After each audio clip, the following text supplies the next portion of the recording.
গত কয়েক মাস আমরা যখন দেখেছি যে অন্তর্বর্তীকালীন সরকারের উপরে স্পেশালি এই এনসিপি যে দলটা, যেটা সরকারের ভেতর থেকে তৈরি হয়েছে, এই সরকারি দল এনসিপির কোনো ডিম্যান্ড করলে সরকার তখন ওই ডিম্যান্ডটা মেনে নেয়। তো এনসিপি অলরেডি কিন্তু ওই মিটিংটার পরই তারা আওয়াজ দিয়েছে, শক্তভাবে আওয়াজ দিয়েছে যে তারা এটাকে ভালোভাবে দেখছে না এবং এটার বিরুদ্ধে তারা কিছু কর্মসূচি হয়তো নেবে, এরকম কিছু তারা আওয়াজ দিয়েছে। তো অন্তর্বর্তীকালীন সরকার যদি এনসিপির এই আওয়াজে যদি তারা আবার পথভ্রষ্ট হয়, তাহলে নিশ্চয়ই সামনে অনেক ধরনের মুশকিলের সম্মুখীন পুরো দেশ জাতি হতে পারে। তারেক রহমান আর ডক্টর ইউনূস সাহেবের লন্ডনের বৈঠক শেষে এখনকার রাজনৈতিক পরিস্থিতি কি? জনাব তারেক রহমান বিএনপির ভারপ্রাপ্ত চেয়ারপারসন এবং যুগপৎ আন্দোলনের নেতা, এবং তার সাথে মাননীয় প্রধান উপদেষ্টা ডক্টর মোহাম্মদ ইউনূসের যে বৈঠকটা হলো, এটা বাংলাদেশের রাজনীতি, স্পেশালি আগামীর বছরখানেকের রাজনীতির জন্য এবং সামনের জাতীয় নির্বাচনের জন্য অত্যন্ত পজিটিভ বলে আমি মনে করি, অত্যন্ত ইতিবাচক। ইতিমধ্যে অনেক ধরনের ধোঁয়াশা সৃষ্টি হয়েছিল, অনেক ধরনের আলোচনা সৃষ্টি হয়েছিল, কারণ একদম অন্তর্বর্তীকালীন সরকারের দায়িত্ব নেওয়ার পর থেকেই আমরা পরিষ্কার একটা রোড ম্যাপ চাচ্ছিলাম, নির্বাচনের রোড ম্যাপ। তো এই রোড ম্যাপটা আসলে কখনোই আমাদেরকে দেয়া হয়নি, এবং একদম শেষ আপনার এই পবিত্র ঈদুল আজহার আগের সন্ধ্যায় যখন মাননীয় প্রধান উপদেষ্টা জাতির জন্য বক্তব্য রাখলেন, তখন হঠাৎ করে উনি এপ্রিলের একটা তারিখ বলে ফেললেন, এপ্রিলে একটা সময় বলে ফেললেন, এবং তখনও কোনো রোডম্যাপ সম্বন্ধে কোনো ক্ল্যারিটি দিলেন না।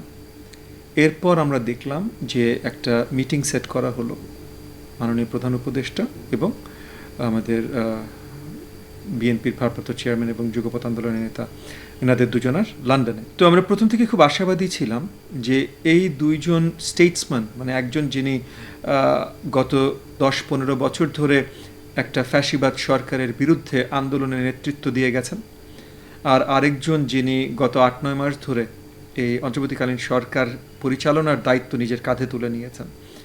এই দুইজন বাংলাদেশের জন্য সবচেয়ে গুরুত্বপূর্ণ ত্যাগী স্টেটসম্যান যখন একসাথে বসবেন, তখন দেশ ও জনগণের জন্য ভালো কিছুই নিশ্চয়ই বয়ে নিয়ে আসবেন। তো সেখান থেকে আমরা আশাহত হইনি। ওনারা 1.5 ঘন্টার উপরে বোধহয় একান্তে আলোচনা করেছেন।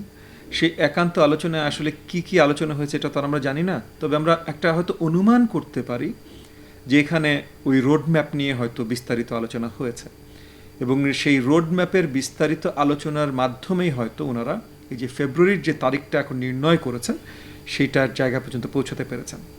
সো আমি দুজনকেই, মানে বিএনপির ভারপ্রাপ্ত চেয়ারপারসন এবং যুগপৎ আন্দোলনের নেতা জনাব তারেক রহমান এবং বাংলাদেশের মাননীয় প্রধান উপদেষ্টা জনাব ডক্টর মোহাম্মদ ইউনূস, দুজনকেই ধন্যবাদ জানাই তাদের এই প্রচেষ্টার জন্য, এবং এই যে জনগণকে নতুন সুন্দর একটা নির্বাচন যে তারা উপহার, মানে সরকার উপহার দিতে চাচ্ছেন, এবং সেই জায়গাটা থেকে যতখানি সহযোগিতা করা সম্ভব যুগপৎ আন্দোলনের নেতা হিসেবে জনাব তারেক রহমানের সহযোগিতা করছেন, সেটার জন্য দুজনকেই ধন্যবাদ জানাই, সাধুবাদ জানাই। তাহলে কি ফেব্রুয়ারিতে নির্বাচন, নাকি ভিন্ন কিছু আশঙ্কা করছে না? দেখেন, এই মুহূর্তে ভিন্ন কিছু আশঙ্কা করছি না। এই মুহূর্তে আসলেই আশাবাদী যে ফেব্রুয়ারিতে, এবং শুধু ফেব্রুয়ারিতে না, ফেব্রুয়ারিতে সুন্দরভাবে একটা সুষ্ঠু আপনার সবার অংশগ্রহণমূলক সুন্দর একটা নির্বাচন, এইটা আমরা আশা করছি। ইতিমধ্যে যদিও অনেকগুলো প্রশ্ন উঠেছে, যেমন সুশীল সমাজের অনেক মহল থেকে একটা প্রশ্ন উঠেছে যে গত কয়েক মাস আমরা যখন দেখেছি যে অন্তর্বর্তীকালীন সরকারের উপরে স্পেশালি এই এনসিপি যে দলটা, যেটা সরকারের ভেতর থেকে তৈরি হয়েছে, এই সরকারি দল এনসিপির কোনো ডিম্যান্ড করলে সরকার তখন ওই ডিম্যান্ডটা মেনে নেয়। তো এনসিপি অলরেডি কিন্তু ওই মিটিংটার পরই তারা আওয়াজ দিয়েছে, শক্তভাবে আওয়াজ দিয়েছে যে তারা এটাকে ভালোভাবে দেখছে না এবং এটার বিরুদ্ধে তারা কিছু কর্মসূচি হয়তো নেবে, এরকম কিছু তারা আওয়াজ দিয়েছে। তো অন্তর্বর্তীকালীন সরকার যদি এনসিপির এই আওয়াজে যদি তারা আবার পথভ্রষ্ট হয়, তাহলে নিশ্চয়ই সামনে অনেক ধরনের মুশকিলের সম্মুখীন পুরো দেশ জাতি হতে পারে। একই সাথে দুই একটা রাজনৈতিক দল, এগেন এনসিপি এবং বাংলাদেশ জামাত ইসলামও একটা আওয়াজ তুলতে চেষ্টা করেছেন যে একটা দলের সাথে মিটিং করেই অন্তর্বর্তীকালীন সরকার কিভাবে একটা সিদ্ধান্ত এরকম নিতে পারে। এই জায়গাটা একটু পরিষ্কার করাটা গুরুত্বপূর্ণ। এক হলো, অন্তর্বর্তীকালীন সরকারের প্রধান হিসাবে অন্তর্বর্তীকালীন সরকার এবং প্রধান ডক্টর মোহাম্মদ ইউনূস গত বেশ কয়েক সপ্তাহ ধরে অনেক দলের সাথে মিটিং করে যাচ্ছে। অ্যাকচুয়ালি সব দলের সাথেই মিটিং করে যাচ্ছে, কারণ আপনার কনসেনসাস কমিশনের মাধ্যমে আমাদের দল এবং যত কার্যকরী দল আছে সবগুলো দলের সাথে তারা মিটিং করছে। সো হঠাৎ করে একটা মিটিংয়ের ডিসিশন হয়নি, এই সবগুলো মিটিংয়ের ডিসিশন মানে এই সবগুলো মিটিংয়ের মাধ্যমে ফাইনাল মিটিংটা হয়েছে জনাব তারেক রহমানের সাথে, যিনি নেতৃত্ব দিচ্ছেন সবচেয়ে বড় দল বিএনপির।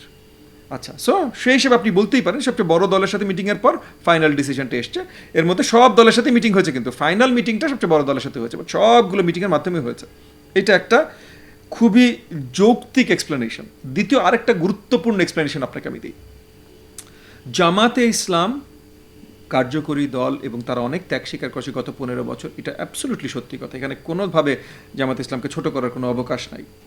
কিন্তু তাদের উপরে এতটাই অত্যাচার ছিল যে তারা কার্যকরী কোনো বিরোধিতা করতে পারে নাই আওয়ামী লীগ ফ্যাসিবাদী সরকার। এগেন, এটা তাদের দোষ না ভাই, মানে তাদের উপরে এতটাই চড়াও হয়েছিল আওয়ামী লীগ ফ্যাসিবাদ সরকার যে তারা কার্যকরী কোনো বিরোধিতা করতে পারে নাই। কার্যকরী বিরোধিতা করেছে যুগপৎ আন্দোলন। এনসিপি নতুন একটা দল, এদের কোনো রাজনৈতিক ইতিহাস বা কোনো পরিচয় কিচ্ছু ছিল না।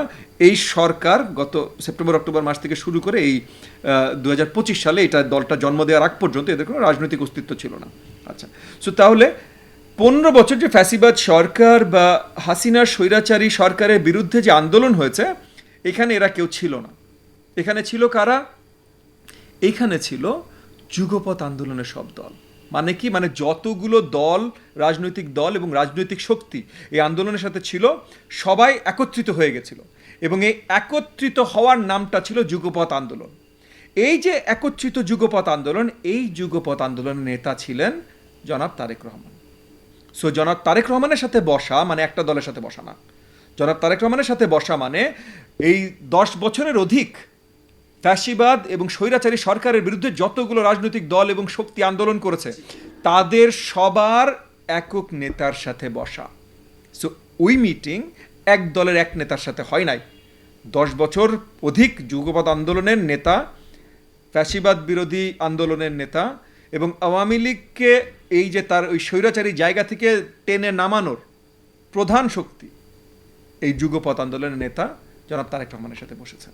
সো এককভাবে কেউ যদি বড় কিছু দাবি করতে পারে, তাহলে যুগপৎ আন্দোলনের নেতা হিসাবে, একটা দল না কিন্তু ভাই, পুরা যে 10 বছর অধিক আন্দোলন হয়েছে তার প্রত্যেকটা শক্তি একত্রিতভাবে এই যুগপৎ আন্দোলনের নেতা হিসাবে জনাব তারেক রহমানের সাথে বসে আলোচনা হয়ে নিশ্চয়ই সিদ্ধান্ত হতে পারে। তবে শুধু সেইটা হয় নাই, এর বাইরেও সব দলের সাথে, সব দল মানে কি, এই যে নতুন 2 দিন আগে জন্ম হয়েছে এনসিপি, আর যারা কার্যকরী বিরোধিতা করতে পারেনি, এখানে তাদের দোষ না, কিন্তু করতে পারে নাই জামাত ইসলাম, তাদের সাথে বসার পর, সবার সাথে বসার পর ফাইনালি এই ডিসিশনটা এসছে যে ফেব্রুয়ারিতে আমরা একটা নির্বাচন দেখতে পাচ্ছি। আপনি পার্লামেন্টে গেলে বাংলাদেশের শিক্ষা ব্যবস্থার উপরে কি কাজ করতে চান? একজন শিক্ষক হিসেবে বাংলাদেশের সমস্যাগুলো উত্তরণ করে আধুনিক বাংলাদেশের শিক্ষা ব্যবস্থা করতে কি কি পদক্ষেপ নেওয়া যেতে পারে? দেখেন, আপনি যে প্রশ্নটা করলেন এটা অনেক বড় একটা প্রশ্ন। প্রথমত, যদি আল্লাহর অশেষ রহমতে আমরা সামনের সংসদে যেতে সক্ষম হই, এবং এটার জন্য আল্লাহর অশেষ রহমত লাগবে এবং আল্লাহর অশেষ রহমতের মাধ্যমে জনগণের ভালোবাসা এবং সাপোর্ট লাগবে, কারণ জনগণের ভোটের মাধ্যমেই একমাত্র আগামীতে বাংলাদেশে কেউ সংসদে যেতে পারবে। সো সেই ভালোবাসাটা যদি আমরা পাই, যদি সংসদে যেতে পারি, তাহলে সংসদে যে নিশ্চয়ই আমার পক্ষ থেকে আমি যদি বলি, বা আমার দলের যারাই যাবেন তাদের সবার পক্ষ থেকে আমি বলছি যে আমাদের বিশাল একটা প্রচেষ্টা থাকবে যেন বাংলাদেশের শিক্ষা ব্যবস্থাকে নতুন করে আবার ঢেলে সাজানো হয়। এটার দায়িত্ব সংসদের থাকবে না, এটার দায়িত্ব থাকবে আপনার শিক্ষা মন্ত্রণালয়ের। কিন্তু সংসদ থেকে যেন পুরোপুরিভাবে সেই প্রেশারটা তৈরি করা হয়, সেটার জন্য আমরা সবসময় একদম এক দাগে আমরা অ্যাক্টিভ থাকবো। এবং এই জায়গা থেকে যে জিনিসগুলো প্রয়োজন, এখানে আমি আপনাকে প্রথমেই বললাম অনেক বড় প্রশ্ন করেছেন, বাট যেই জিনিসগুলো থেকে আমাদেরকে একটু নজর দিতে হবে সেটা হলো আমাদের শিক্ষাক্রমকে আরও প্র্যাগম্যাটিক করতে হবে, অনেক প্র্যাকটিক্যাল করতে হবে, যেখানে আমরা আসলে স্কিল ডেভেলপ করতে পারছি। আমাদের শিক্ষাক্রমের সাথে আমাদের যে কমার্শিয়াল পলিসি, ইন্ডাস্ট্রিয়াল পলিসি, এগুলো অ্যালাইনড হতে হবে। যে আমরা তৈরি করতে চাই একটা ডিজাইন বেসড ম্যানুফ্যাকচারিং ইকোনমি, কিন্তু আমরা শুধু পাশ করাচ্ছি বিবিএ এমবিএ, তাহলে তো হবে না। আবার আমরা শুধু বিবিএ এমবিএ কেন পাশ করাচ্ছি? কারণ আমাদের বেশিরভাগ ছেলেপেলেরা, তরুণরা, তারা এসএসসি এইচএসসিতে বিজ্ঞানে পড়াশোনা করছে না। বিজ্ঞানে কেন পড়াশোনা করছে না? কারণ বিজ্ঞান পড়ানোর মতো শিক্ষকের অভাব আছে, পাঠ্যক্রমের অভাব আছে বা ঘাটতি আছে, এবং একই সাথে বিজ্ঞান পড়বার জন্য যে আনুষাঙ্গিক জিনিসপত্র তৈরি প্রয়োজন, ল্যাব ফ্যাসিলিটিস বলেন, আর আজকের দুনিয়াতে আর্টিফিশিয়াল ইন্টেলিজেন্স থেকে শুরু করে ইন্টারনেট অ্যান্ড কম্পিউটার ফ্যাসিলিটিস, এই সব কিছুর বড় ঘাটতি আছে।